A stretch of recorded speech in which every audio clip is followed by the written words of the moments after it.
آج بڑی دیر بعد پنجاب اسمبلی میں لبیک کے رکن اسمبلی نے، جو میرا خیال شکر گڑھ سے ہیں شاید یا ناروال سے ہیں، مطالبہ کیا کہ ہمارے لیڈر جو ہیں ان کو عدالت میں پیش کیا جائے۔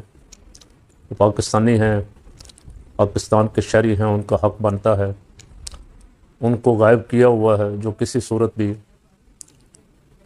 روا نہیں۔ سپیکر صاحب نے آگے سے کہا کہ اس جماعت پہ پابندی ہے، اس کا آپ نام نہیں لے سکتے، اس کا ذکر نہیں کر سکتے۔ تو سپیکر صاحب یہ فرما دیں کہ وہ پابندی کس نے لگائی؟ سپریم کورٹ نے لگائی؟ ہائی کورٹ نے لگائی؟ کس نے پابندی لگائی؟ آپ نے پاکستان کے آئین کا حلیہ بگاڑ دیا ہے۔ سیاست تو کیا کرنی ہے، آپ کو موجیں لگی ہوئی ہیں۔ آپ کی حکومت 47 پہ بنوائی ہوئی ہے اور آپ نے انسانی حقوق کی دھجیاں اڑا کر رکھ دی، انسانی حقوق کو تباہ و برباد کر دیا۔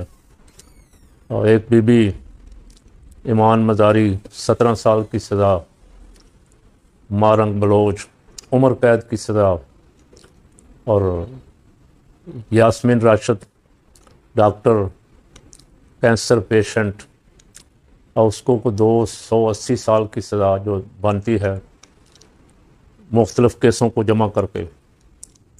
وہ کیس، وہ مقدمات جہاں وہ تھیں بھی نہیں، ان مقدمات میں بھی سزا۔ اللہ تعالیٰ اس ملک پہ رحم فرمائے۔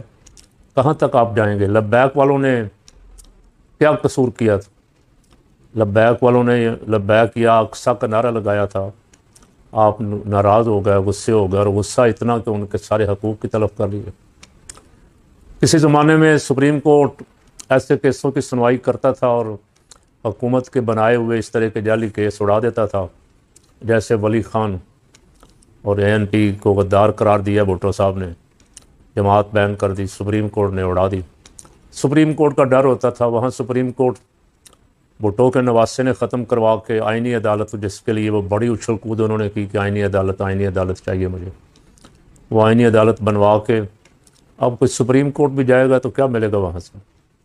وہ پہلے پتہ ہوتا ہے لوگوں کو کہ یہ فیصلہ آنا ہے ہائی کورٹ اسلام آباد سے، یہ فیصلہ آنا ہے لاہور ہائی کورٹ سے، یہ فیصلہ آنا ہے آئینی عدالت سے۔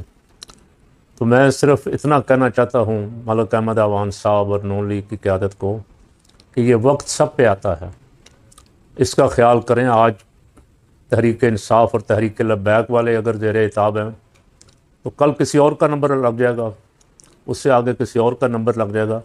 میری تو یہ تماشا دیکھتے دیکھتے ہی عمر گزر گئی ساری۔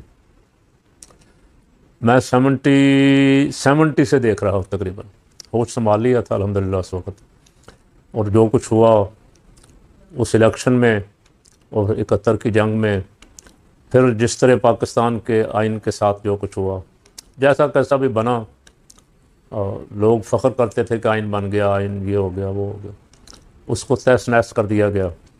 77 میں مارشل لا آ گیا، پھر 85 میں، اچھا پھر 80 کے پیریڈ میں شورا بن گئی، پھر 85 میں غیر جماعتی الیکشن ہو گیا، پھر 88 میں الیکشن ہو گیا، پھر 90 میں، پھر 93 میں، پھر 96 میں، 7 میں۔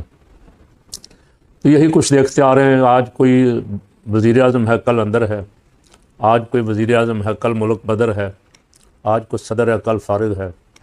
تو جو بیٹھے ہوئے ہیں ان کو کاش وہ ان واقعات سے، اپنی تاریخ سے سبق حاصل کریں، اور جو جماعتیں ناحق، جن کا آپ نے حق چھینا ہوا ہے، جن کو کھلے لائن لگایا ہوا ہے، ان کو میدان میں نکل کے اپنا کردار ادا کرنے کی اجازت دیں، اور اس وقت سے ڈریں جو آنے والا ہے۔